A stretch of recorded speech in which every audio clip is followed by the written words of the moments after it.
Today's video lesson is about physical changes.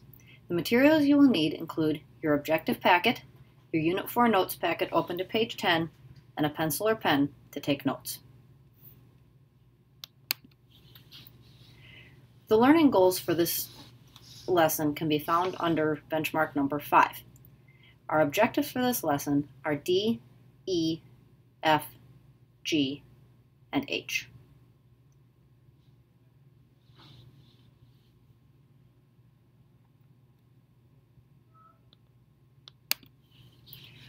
On page 10 of your notes packet, we revisit a few familiar ideas from our gas laws.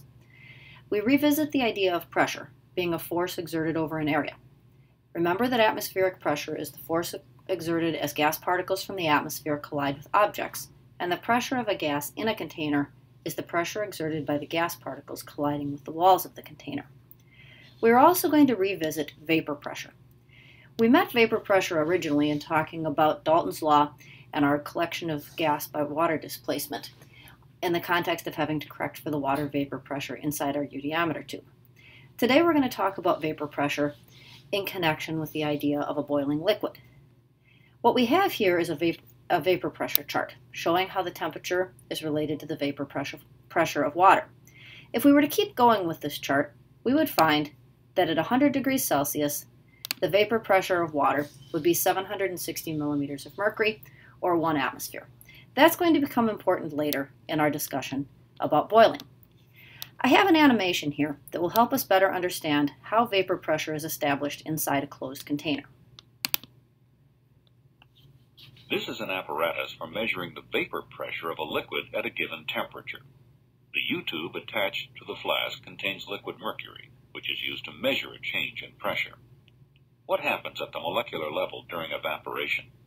In the beginning, the traffic is only one way. Molecules are moving from the liquid to the empty space. Soon, the molecules in the space above the liquid establish a vapor phase.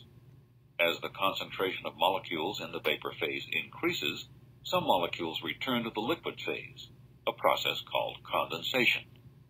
Eventually, the number of molecules leaving the liquid is equal to the number of molecules returning to the liquid. A state of dynamic equilibrium is reached as the rates of evaporation and condensation become equal. The difference in mercury levels, represented by H, is the equilibrium vapor pressure of the liquid at the given temperature.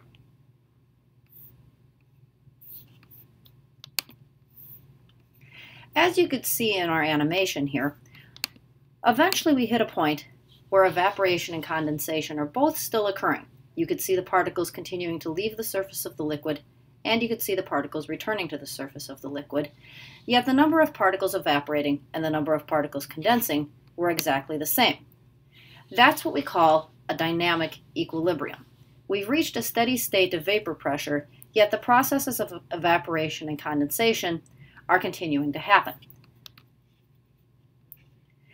We next need to distinguish between evaporation and boiling. With an evaporation process, particles are leaving only from the surface of the liquid. In order to talk about boiling, we need to remember a couple things we learned earlier. We need to remember that standard temperature is exactly 0 degrees Celsius, and standard pressure is exactly 1 atmosphere. When we talk about the boiling point of a liquid, we are talking about the temperature at which the vapor pressure is equal to the atmospheric pressure. Notice in our diagram below, when we talk about evaporation, we haven't yet reached the point where the vapor pressure is equal to atmospheric pressure, and because the vapor pressure is less than atmospheric pressure, the particles can't escape from any place other than the surface, and bubbles can't form in your liquid. If we elevate the temperature to the point that the vapor pressure becomes equal to the atmospheric pressure, bubbles can form inside the liquid, and they begin to rise to the surface because the vapor pressure is enough to overcome atmospheric pressure.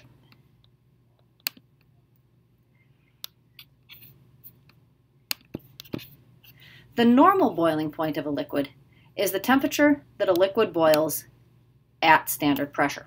Remember that standard pressure is exactly 1 atmosphere. At our next class meeting, we're going to compare evaporation and boiling to the child's game of Red Rover. And we're going to look at a couple of different ways that we can boil water. We will also look at why evaporation and boiling are both cooling processes, and why it is that the temperature of a boiling liquid cannot go above the boiling point. As long as we're talking about boiling, we should talk about the other physical changes as well. Melting point is the temperature at which the particles have enough kinetic energy to overcome the intermolecular forces and move around relative to one another. The normal melting point is the temperature at which a solid melts at standard pressure. Notice that our concepts of normal for both boiling and melting point are hinged upon the idea of standard pressure, or 1 atmosphere. Another interesting physical change is sublimation. Sublimation is changing directly from a solid to a gas without passing through the liquid phase. A couple of solids that are notable for their ability to sublime include iodine, which is a purple solid, can go directly to iodine gas, and solid carbon dioxide, also called dry ice. The opposite process to sublimation is deposition.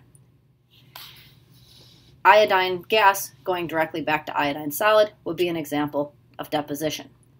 If you look at our pictures here, we can see in this first picture a chunk of dry ice, and the dry ice is turning directly into gaseous carbon dioxide. The fog that you see around the dry ice is simply condensed water vapor due to the fact that the dry ice is extremely cold. But notice that the ice is subliming instead of melting, and that's because it's carbon dioxide rather than water. In this picture over here, you can see the solid iodine on the bottom of the container, and you can see that it is sublimed, and when it hit the cool plate at the top of the container, you can see the solid iodine has deposited again back onto the little plate. No place in the container do we see any liquid iodine. Hopefully in the course of this lesson, you've gotten to the point that you can describe what occurs at the molecular level when a substance reaches the melting or freezing point.